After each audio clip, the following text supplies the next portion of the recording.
Well, Rob, welcome back, man. Yeah, welcome back. You told me before this started, and I just want to get it on tape, that you're going to the A&M game this weekend. You're flying up to go watch Texas A&M and Auburn, but your thing you're most looking forward to is this podcast. So, Yeah, yeah. That's right. Actually, having battered Aggie syndrome from like years and years of suffering through our football seasons, that's actually true. Like we are, there's a lot of optimism in Aggie land, which means that Auburn is probably going to come in like a freight train and just like run right over us. speaking of freight trains, you said this article hit you like a freight train, so I'm excited to get into that. Yeah, totally. Before we do that, however, I think all of our listener is wondering how weightlifting is going at the moment. Full. It hurts so I have a almost 7-month-old baby, and I'm not sleeping well at night. Not because she's not sleeping well at night, but because I'm dreading waking up in the morning and having to lift whatever thing I'm lifting the next day. It's just it sucks so much. You know, some of your like anger being directed away from your 7-month-old daughter and toward like iron things that you're picking up and putting down is probably not a terrible thing. Yeah, no. Some mornings it's also very helpful to just say, like, you look at the bar and you're like, all right, like, if I don't lift this, my whole family goes without food, right? And you're just like, Exactly. Yeah. Knowing Grace, I doubt that y'all would that would be the good equation. Well, I'm excited to jump in today. We are talking about two things. Your latest blog is called What is Your Operating Philosophy? Subtitled Plus Canvas with All My Frameworks in One Place. The second one is kind of mind blowing and incredible. So obviously we're going to start with the other part of it. The operating philosophy is a super interesting concept. Let me give. I'm going to read something here, Rob, and then I want your reaction and the context on this. Uh, you write, everybody has an operating philosophy. We all choose to take action or take no action. Our choices and actions reveal how we believe the world works. Of course, very few people have deliberately decided on their operating philosophies. We're rarely even aware of our operating philosophies. If you look at your calendar right now and infer your operating philosophy, the result will surprise you and might disappoint you. This is a brutal activity. Having done that, that is totally true. It is a brutal activity. But Rob, what's going on with like in your world that led you to write this?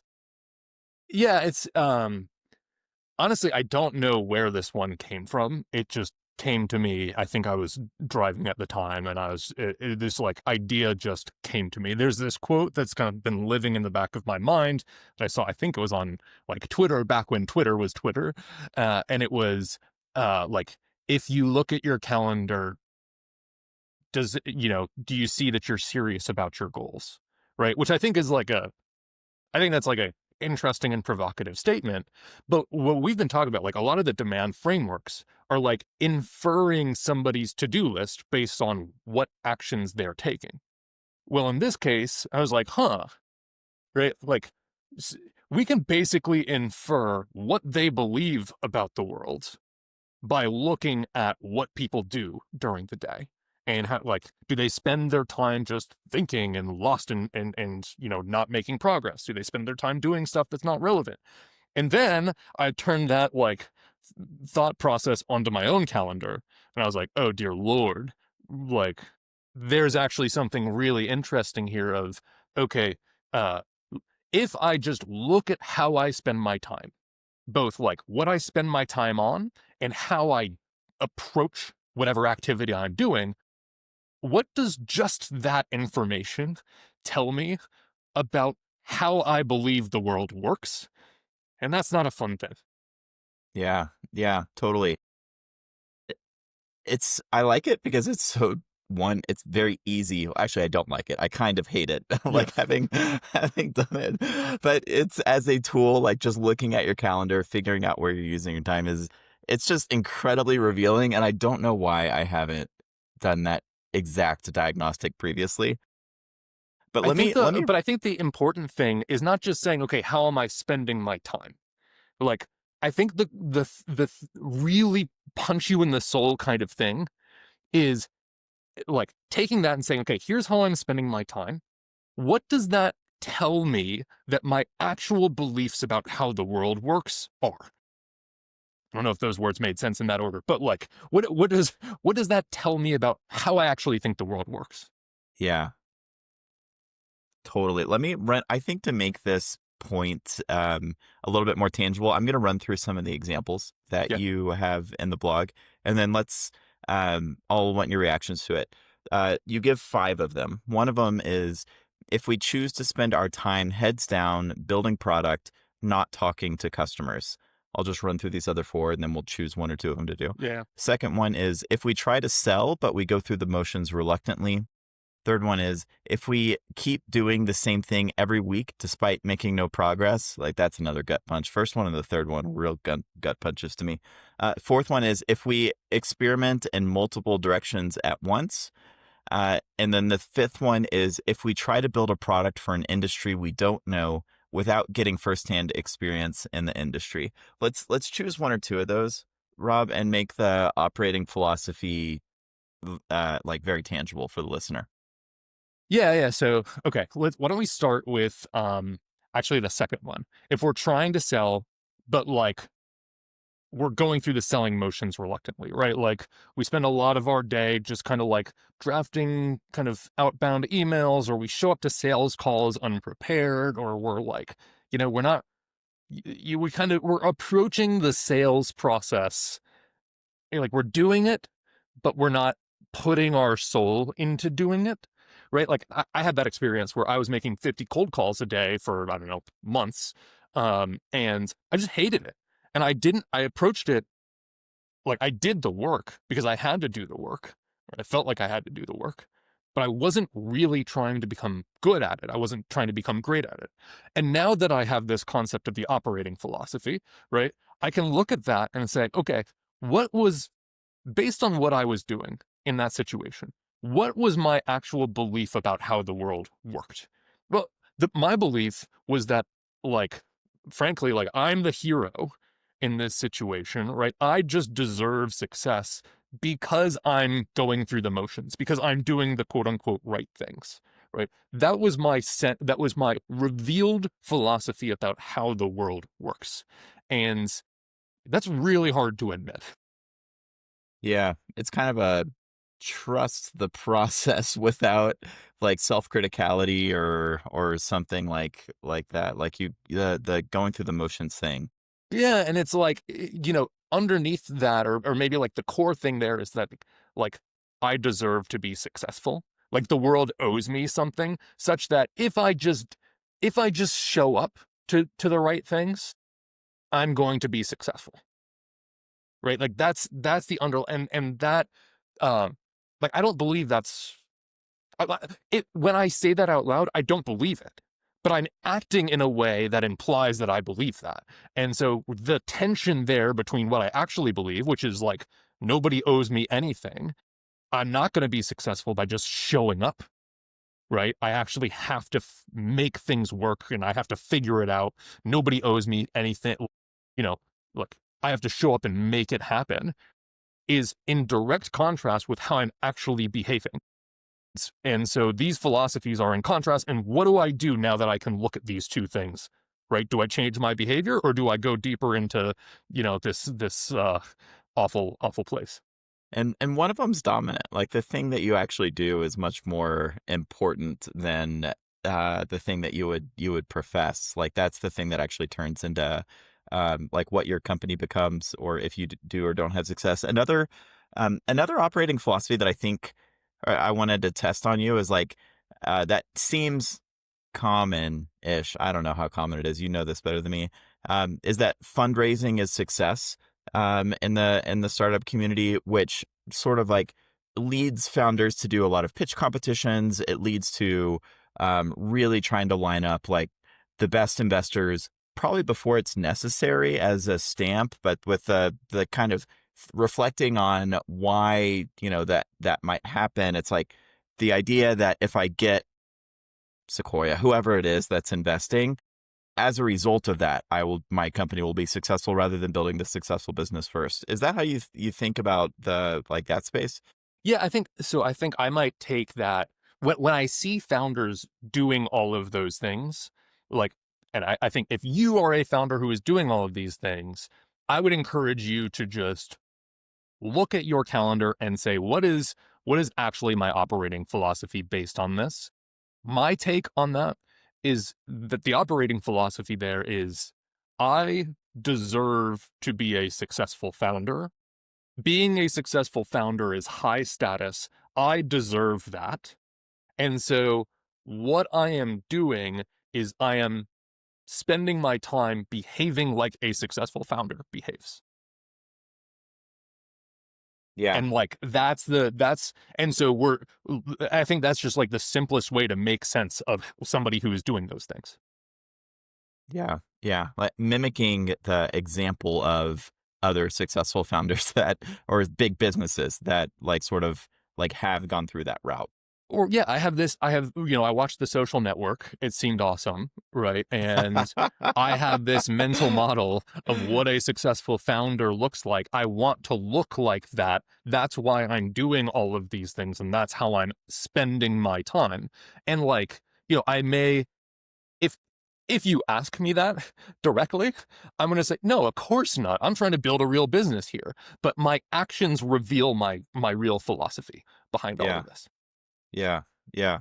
Um, let's Are there other common operating philosophies that you see from founders that you work with that are worth going over? Yeah, I think so. I think the main ones are reluctantly doing the thing that's important, right? Because I feel like I need to check the box. So sales is the easiest possible example here. The second one, or like avoiding sales, even, right? Just heads down building product, says like, I think I know best and the world should thank me when I arrive, right? Like Yeah. that's kind of like the kind of revealed philosophy, the operating philosophy. The other one that's really really hard is the one that you mentioned, the third one. I'm curious why this one stood out to you. Uh, if we keep doing the same thing every week despite making no progress or like kind of no change in progress. Yeah. I mean, it matters to me 'cause that's just like thinking through long stretches with Cumbre Media.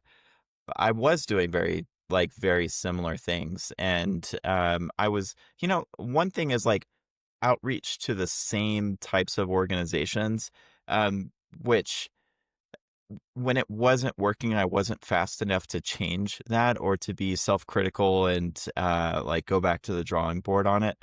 Um, but yeah, it felt comfortable. Like for me as a person that is routine oriented, like going through the same motions every week was something that was very natural to me when that totally wasn't the right thing to be doing.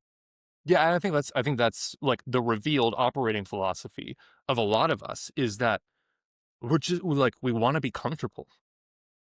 And we think that we are owed success if we just do the right thing or we've always been successful before, so why wouldn't we be successful now?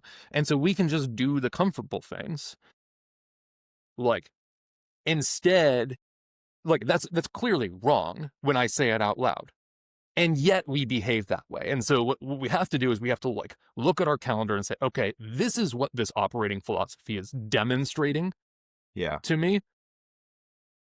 How should I structure my calendar going forward such that my operating philosophy reflects what I actually think? Yeah. Yeah, totally. And what would you say are we've kind of gone through the critical ones. Not enthusiastic about enough about sales, a little bit too self-confident, putting your trust in the wrong places. What are the most useful operating philosophies that you see from founders? Like if you could rewire your brain to have one or two of them. Yeah, I think so. I think the operating philosophy is essentially a statement about how the world works and therefore what I should do. And so what I've been trying to do is develop when I kind of like realized that I didn't know anything when we were stuck for 2 years at zero, and then we went 0 to 4 million ARR in 2 years, and I didn't understand why. Like, that was like, okay, I actually don't know how this world works. I've read every single book on this. I've listened to every podcast. And I still don't understand it. That's led me to try to build up this kind of model for how the world works, which we'll get into the canvas and all that kind of stuff soon. And then, therefore, what should I do based on how I believe the world works? And so for me, the kind of like core pieces of the operating philosophy, or like what I should do, are based on how I think the world works. And so the core, like, what should I do? One is focus on demand. Hmm. Two is like spend my time focusing on demand and and selling and like doing whatever it takes to figure out demand and ignore everything else. It's like pretty simple once you say, okay, here's my theory about how the world works. Therefore, what should I do? Okay, it's literally just this. And then the hard part is saying, okay, now look at my calendar. Does that actually reflect that I'm focused on demand and I'm not just doing the same things over and over because they're comfortable? That's I really like how simple that is, Rob. It's like wake up in the morning, eat your breakfast, whatever, and then the first question is like, what is demand? And if you're starting with that as a question, if the answer is honestly like I'm not sure yet, and letting that guide you, or it's like I know demand and letting that guide you, that just feels like the right way to ground an organization or ground your like founder philosophy. Yeah, and like everything else. So what my sense is that basically everything builds off of demand, right? Like, so demand, what are people trying to achieve? That tells me what to build in the supply side, or that like at least gives me the shape of something I can build on the supply side, and I can decide how to do that elegantly. Okay, demand plus supply. Well, my business is just a system that finds demand, delivers supply, and repeats that. And so everything else downstream is just like again, we'll talk about this, but it's a factory to repeat that demand supply case study. Okay, cool. Therefore, I'm still focused on demand, but like, what is the bottleneck in that system? Well, I should just focus there. Cool. Solve that, move to the next one. And it is like, once you have these pieces and once you kind of like see the world this way, it becomes quite simple to know what to do. It's very difficult to do that for all the reasons we've talked about like Yeah. what our operating philosophy is revealing itself to be. But all of those challenges are not because it's complicated. The challenges are just all because we don't want to do the core things. Yeah, yeah. Difficult but not complicated Yeah. is yeah, something that's come up a couple times in comments from founders too. Well, I'm going to test a couple things with you, Rob. Yeah. How would you respond to somebody that says like personality, like where does personality play into this? Like that, yeah, I'm an introvert and like selling is harder for me than somebody that loves talking to people. Like where does that how does that interplay with I'm throwing out a Yeah. hypothetical, although Yeah. I Yeah. also am an introvert. But like how would you respond to that is it's like how does that play with operating philosophy? Yeah. Okay. So what I'm hearing there is basically an excuse. Like you're going to say, okay, cool. I believe the world works in such a way that I need to go and sell things.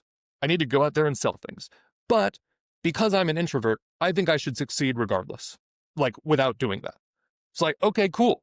Good luck with that. I don't think those two things work together. You don't have to be an extrovert to sell. We're both introverts. I'm going to go curl up in a ball after this, as per usual. Uh, but but like, okay, you're using the thing of you're an introvert. The fact that you're bringing that up says that you're using that as an excuse because you believe the world works in a certain way and that you shouldn't have to follow the rules of the world, right?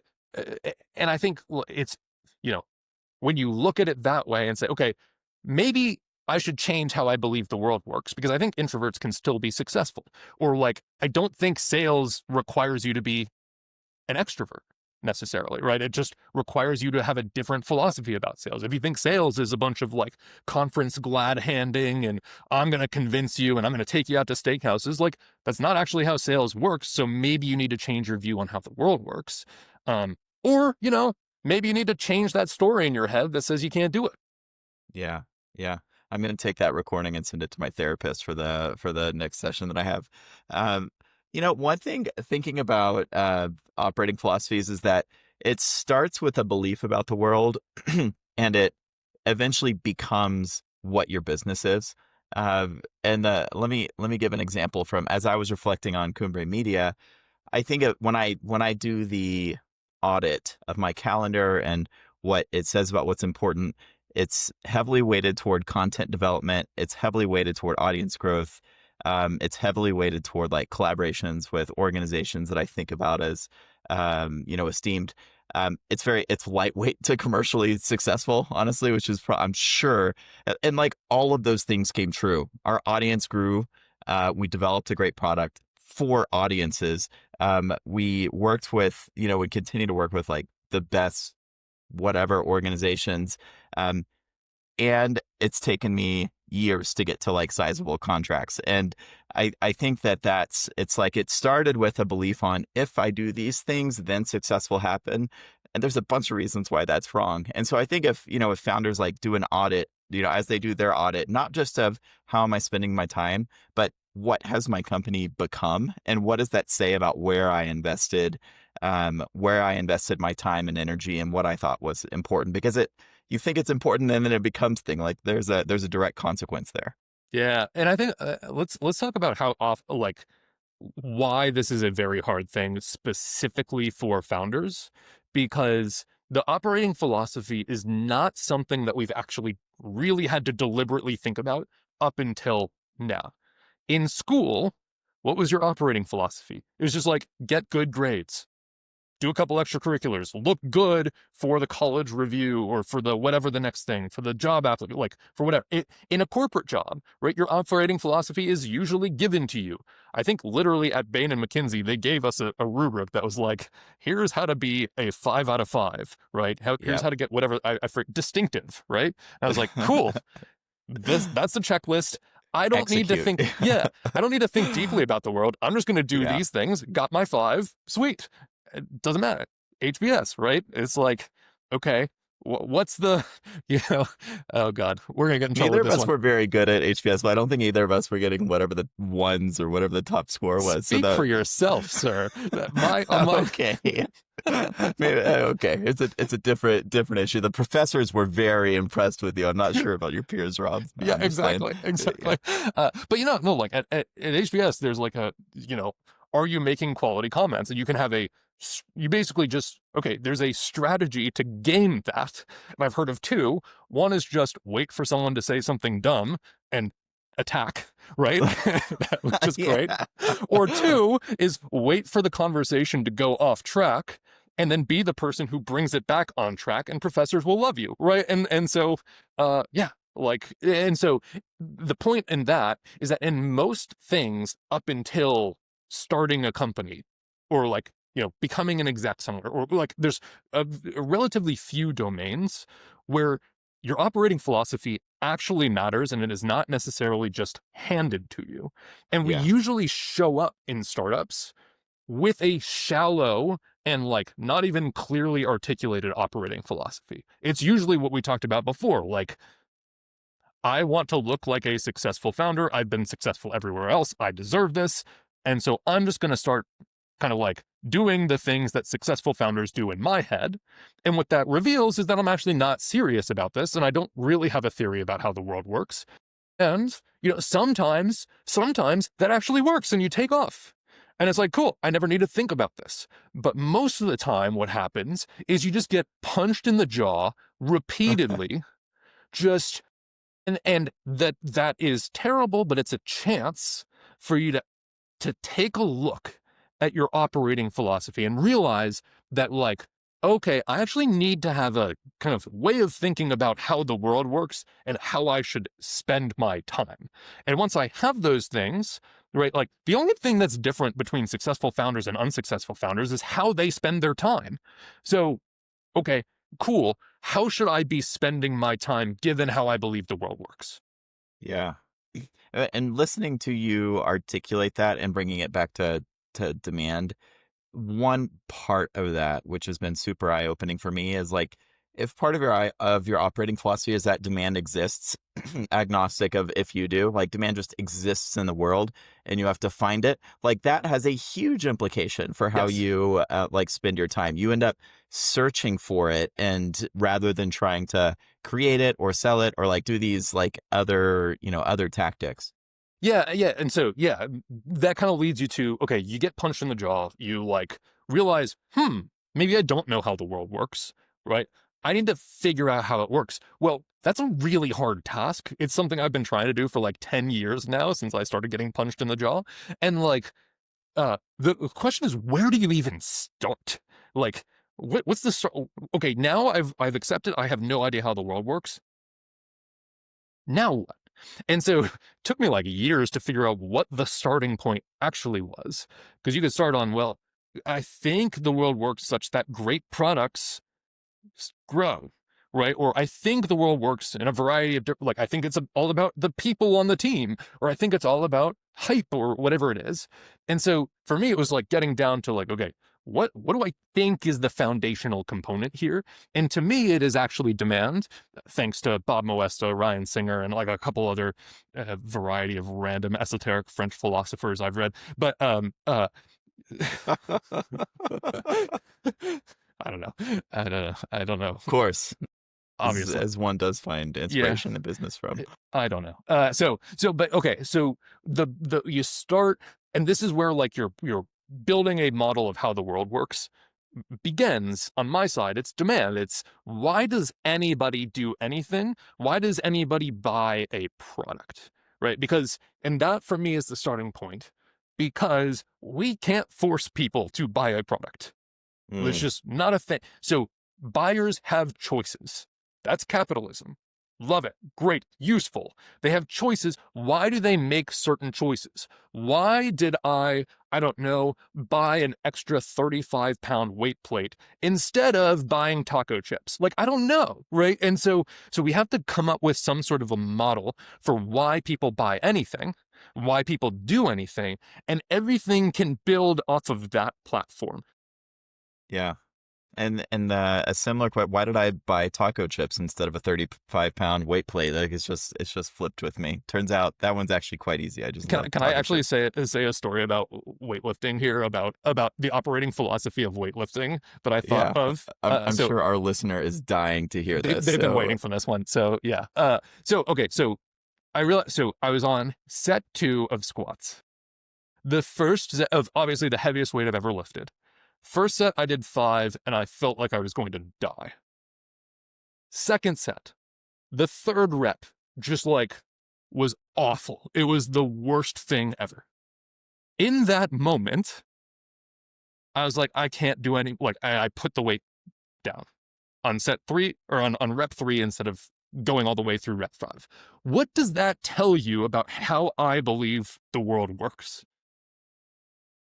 I have no idea, Rob. I don't know where you're going with this. Okay, well, What does it that say? basically it reveals that I believe that I should like that I should be able to get strong without doing the full workout, right? Like, and so I had that realization, and I was like, damn it, right? And so now my mornings are even worse because I had that realization of like, okay, how what do- what does this say about my philosophy about how the world works?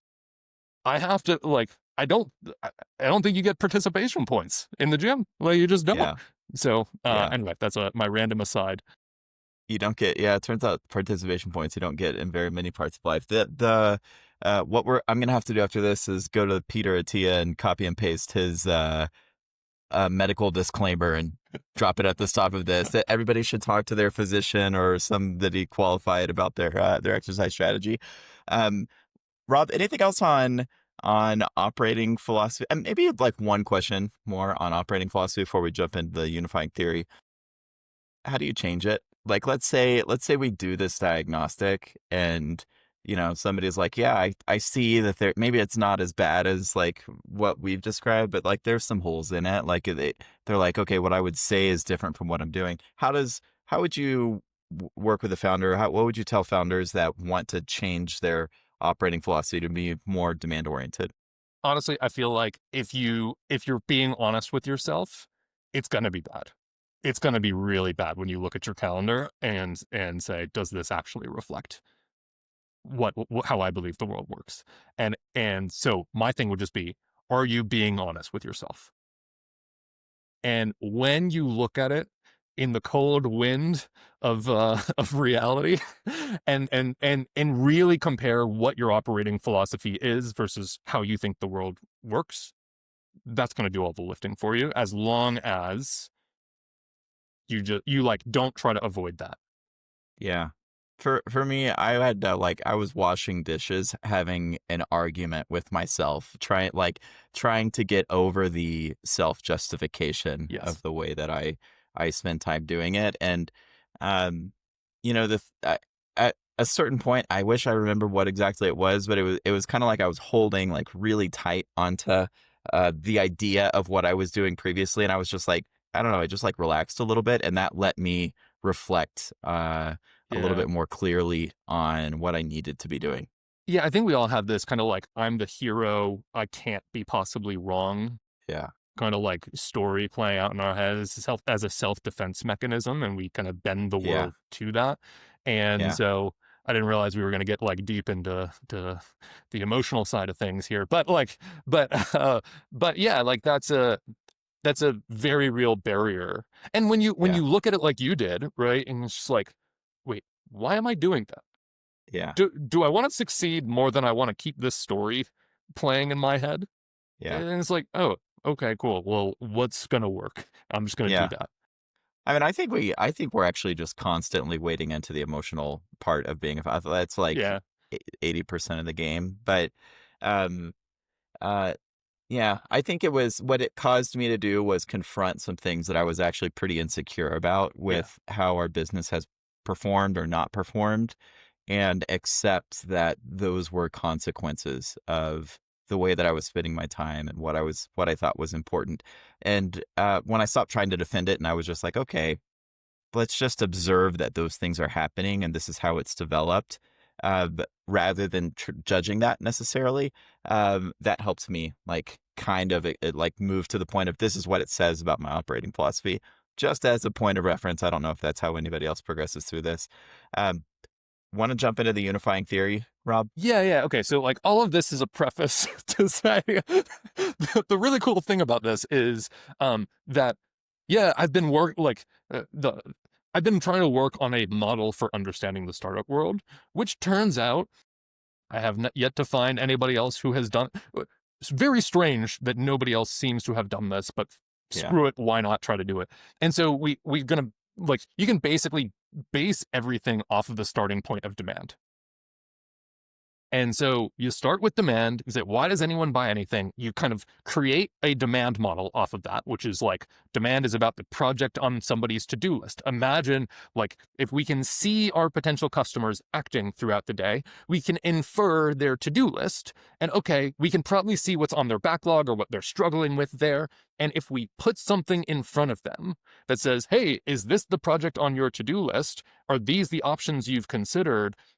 Does this option fit what's on your to-do list better? Cool, they will rip it out of our hands if those things are true. So what that tells us is demand is the base layer. Then supply is what they pull if it fits their demand better than their alternatives. Cool, jump to the next level. Our business is just finding demand, delivering supply that fits demand. That turns into what feels like one case study. And then our business just is a system to repeat that case study. And you can think of that system as a factory with 3 steps from like, how do we get people to talk to us or to visit our website or whatever? How do we generate pipeline of potential customers? How do we turn them into actual customers? How do we turn actual customers into people who would be weird to renew? Okay, cool. That's a factory, and that factory just produces basically identical case studies. That's the model. We can talk about some nuances all around that. But with that model, you can basically say, okay, if I believe that's how the world works, therefore, what should I do? Yeah. Yeah. And what you've done is created, is this the right way of describing it? Like an open source tool map, basically. It's a Miro board that you just walked through, I don't know, 6 concepts, something like that. Which we've uh dived, divin, I have no Divin, idea. divin. Jumped deeply into my mastery of the English language is the only thing better than my capabilities in selling. But the like we've gone into some of these concepts, but what you've done in this, which I think is kind of extraordinary, like everybody literally should just like go to the blog post or go to the we'll put the link in the comments, visit this Miro board. It has Rob's concepts just like laid out, and you can track what I found myself doing. I'm gonna share my screen here. Yeah. What I found myself doing while I was going through this, and Rob, maybe you can um, orient us to this, was I was tracking until I found the point at which my system was kind of broken, like it wasn't working. Mm, I'm sharing my screen now, and you can kind of see like these boxes are elements of Rob's theory. And so here on the left, we start with demand. We have the foundational model for startups. And I was reading through this and thinking like, okay, yep, got that. Boom. Like this is a real pain point that I'm not that, or pain point is a loaded word. It's something that I'm not doing well. And it was a helpful refresher. But how would you say, why are you putting it together this way, and how should founders be using it? yeah, so this is essentially my model for like how does the world work, and therefore what should I do? How do startups work? And so um my goal, so this is actually kind of what I've been doing for the past 10 years, but it's just been living in my head. And then I explain it to people and people will nod, but they won't see the whole picture of it. And then I am trying to like keep all of this in my head too, and it's kind of hard. And so this is just me laying out all the different components and how they fit together in, I don't know, my kind of like not quite right, but I think directionally right model for how the world works. And there's just, when you understand demand, you've got some questions based off of that, right? And so how does that fit with supply? How does that fit with a case study? How does that, okay, how do we take demand and turn it into a company? Like, what are all the pieces there? And then like, okay, once we know that there's a sales component here, how does sales actually work? If we like, and if we understand demand, sales works very differently than if we don't understand demand. So all of these pieces have to kind of like connect to form one coherent way of seeing the world. And so that's uh, again, we've talked previously about just how awful my brain is. This is the representation of it because I have to understand how all the pieces work together. Yeah. Yeah. Let's dive in a little bit. So you walk through demand here. Like how should somebody read? Is it just top to bottom? Like Yeah. tactically, like how should they jump into this? Yeah, so they should just read it top to bottom. It's just kind of like written as like, what is demand? Why do people buy things? Why does anybody do anything? And so what we often like at first, it's just trying to like disabuse what we typically think. Demand is not pain points or problems or desire for supply. These are different things. Let's just kind of like carve out how these things are different. And then like, okay, what's the difference between supply and demand? Okay, therefore, what is demand, right? And as we've described, right, there's a buyer, a single person who has a to-do list in their brain. They prioritize one thing at a time on that to-do list, and when they prioritize that thing, they consider different options, right? And so that's just a model for how demand works. And from that, we can then say, okay, given that model, why would anyone buy our thing?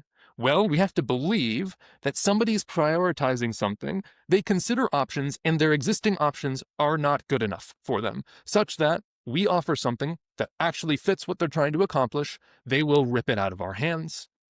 That is the model for demand. That is the model for pull. Yeah. Yeah.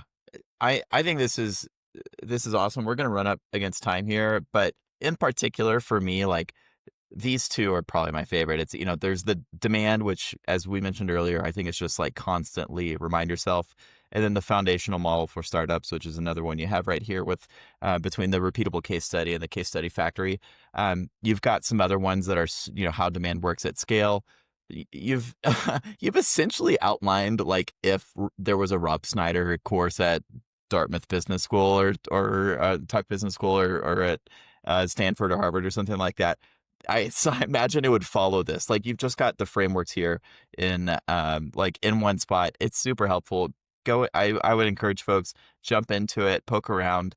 It's And the kind of other thing too that I'll yeah. call out is this is unfinished. I'm going to keep working on this basically forever. This is what I am working through. And while we're going through this podcast, while I'm writing this newsletter, what I'm trying to do is fill the gaps in this. And so at the top, there's a list of things that I think are gaps. And if you have things that you think are gaps, like reach out, let us know if you think there are holes, if there are gaps, or if there are things that are not right. The goal for this is not for me to say, this is done.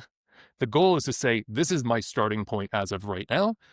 Let's see how the world works. Let's explore this and let's like build awesome companies as a result of it. Yeah, yeah, I love it. All right, Rob, we're gonna run up against time here in a moment.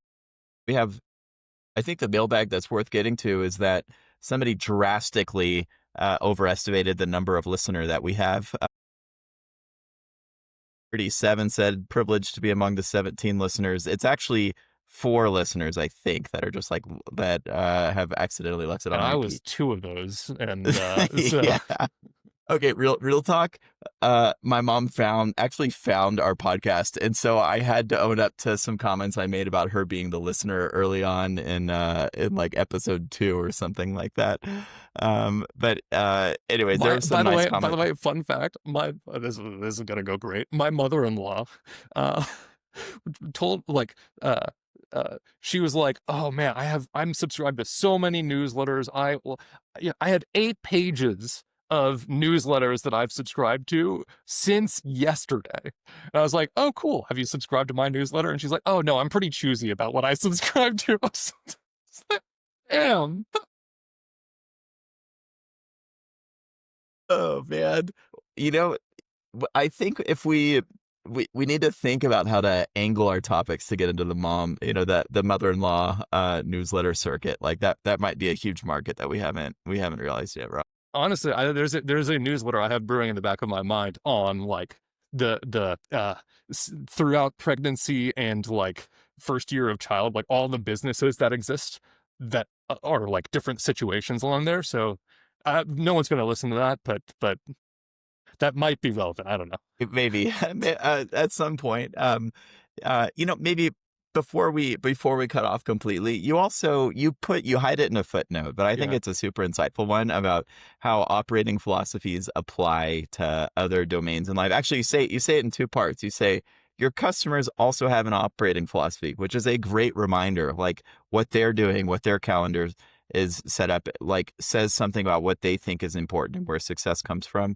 And then you say it also applies to other domains. Can you dive into those two real quick, Rob? Yeah, so I'm actually thinking about extending the demand model because I think there's a question of where does demand come from that I haven't actually really dug into. And I think there's a mix of forces and philosophies that the interplay of those is likely. So if you look at your customers, if you just observe your potential customers for a day, you're going to see them doing a bunch of things that do not reflect how they describe their day.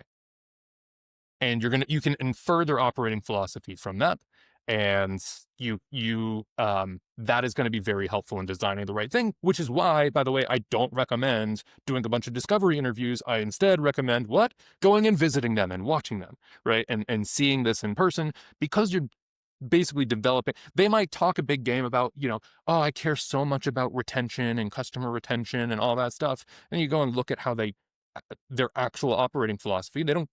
They talk a big game and they actually don't do anything because they don't seem to behave as if that matters. And Yeah. so that I think is important. And then the other thing that I think is like the final gut punch that I'll leave you with is I was thinking about the like operating philosophies are uh it reveals how you believe the world works in basically any part of your life. And so if I'm not listening to my wife as she talks, what does that say about how I believe the world works? Right? If I'm not paying attention to my daughter when I'm taking care of her, as you know, like or if I'm distracted, if I'm in my own head, what does that say about how I believe the world works? And that has actually been a really useful thing for me in my personal life to just say, okay, right, like I have this story in my head that's going on that, I'm a great husband, great father. Am I? And am I demonstrating that? Is that actually what is revealed by my actions? Right. And I think that is yeah, a brutal thing to think about and to be aware of in the moment. Uh, but to the extent that I think, okay, to the extent that your operating philosophy reflects reality, like how the world actually works, I think that's like a key to staying sane. And then your kind of like basically the connection between how you think the world works and how you act and your operating philosophy, the difference there can cause a lot of mental suffering, I think. Mm, And so mm. I think the difference between how you think the world works or how you think you behave and how you actually behave causes a lot of suffering. And then the difference between your operating philosophy and the world as it is determines whether you're successful or not. Very interesting, Rob. And this is great because it'll allow me to promote this podcast and like the parenting category and the relationships category and the mindfulness There we category. Like we go. can no, but I totally agree with it. And similarly have been thinking about like some of my relationships and what that says. And we're not going to get into it now, but I think it's related to culture. Like it starts with operating philosophy, and then it leads to culture, and that can be family culture, it can be business culture, it can be like many school cultures, things like that. Well, Rob, anything else before we drop? No, this is probably the most brutal episode we've done. So I'm sorry. I'm Yeah, sorry yeah. if you've made it here. Yeah, unfortunately for the irreparable damage and bleeding ears that we have. Leave comments as always. We'd love to, if there's questions, poke holes in whatever. Like as always, Rob's developing this stuff Or as we suggest go. books, suggest people to read, suggest things that I Yeah. should see because yeah, I'm always trying to find something new and interesting. Yeah, I love that. Or topics you'd like Rob to hit in future episodes. All right. We'll catch y'all next week.